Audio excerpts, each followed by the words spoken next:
Well, I think you always support law enforcement. I think there's a federal level. So just so you know, there's Senate, U.S. Senate should not be involved in local law enforcement. The federal government should not be involved in local government.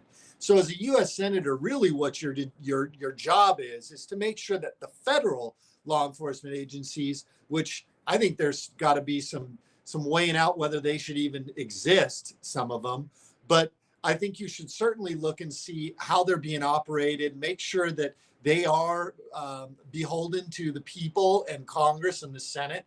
So on the federal level, that's what a U.S. senator would focus on. The only thing really a U.S. senator could do for the local level is to support law enforcement and pass bills that would work for law enforcement. I can mention one bill.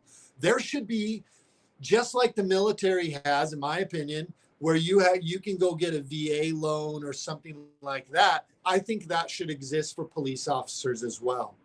You know, for example, you might have a military guy that serves 3 years and then he can get VA loans for the rest of his life.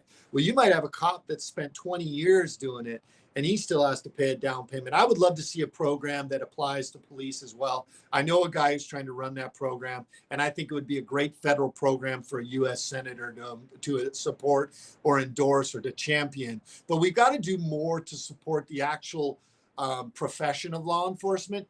But make no mistake, if you have a congressman or a U.S. senator, you want them to keep the federal government out of local law enforcement as much as possible. Okay, I agree with you. And you kind of nailed it on the head. Where I was going to go with that is the fact that now we could have somebody up there at least looking out for us for some of the bullshit bills that they try to get passed that are anti-cop, and try to look out for that and come from a direction. It's not that you're just protecting cops to protect them. You can actually articulate the why. Like, this is why that's a bad idea. You know, qualified immunity, for instance, trying to get rid of that. Like, you have no idea what you would be unleashing if you got rid of qualified immunity. It's very important, but nobody takes the time to articulate why.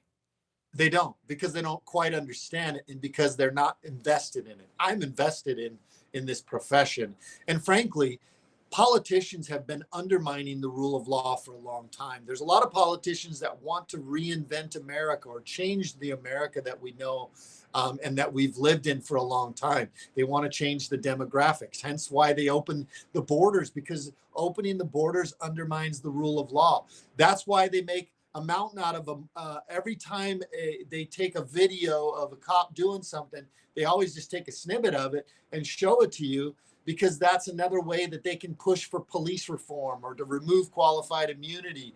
All of those things are designed to undermine the rule of law. And really, in particular, they're designed to undermine local law enforcement. And then you can push more for national law enforcement. The last thing you want is national law enforcement in this country. And you don't want to, you want to have your sheriffs, you want to have local police departments, because they understand the nuances of every community.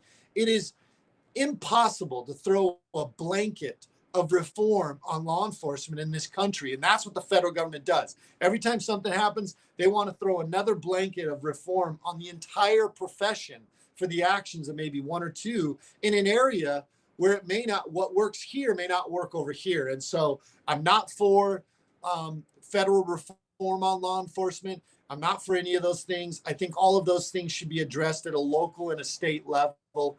But we do need to make sure that we have people in place that will fight against those things anytime a national bill comes up. Let me pick your brain, because I've had this thought. I was an academy instructor for 3 years. My major focus when I was doing that was use of force and control tactics, defensive tactics, whatever you want to call it. That was my primary focus. And I have considered this, because I love my own department's use of force policies and what we teach.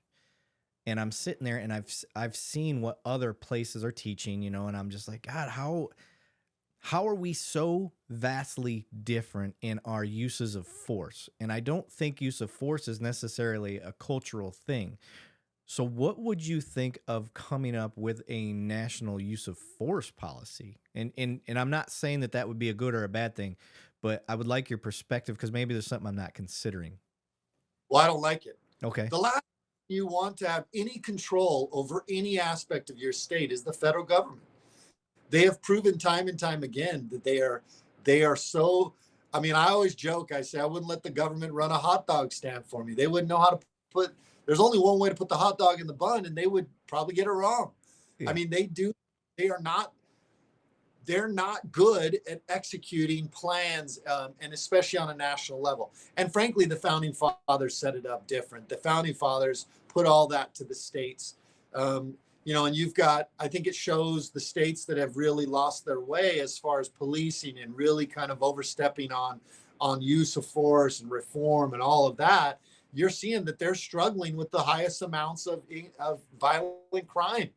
And I think that they should take a look and fix those on a state level.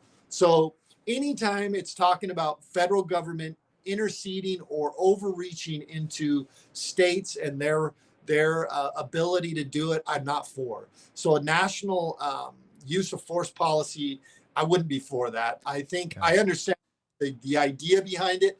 I think that we should just do a better job of electing people to represent our states and make sure that those states have appropriate use of force. I wouldn't mind if a state said, hey, look, this is our use of force. I wouldn't love it. I think it still should be my prerogative as a sheriff on how I do things, because I was elected by the people to do that. So that's a tough one.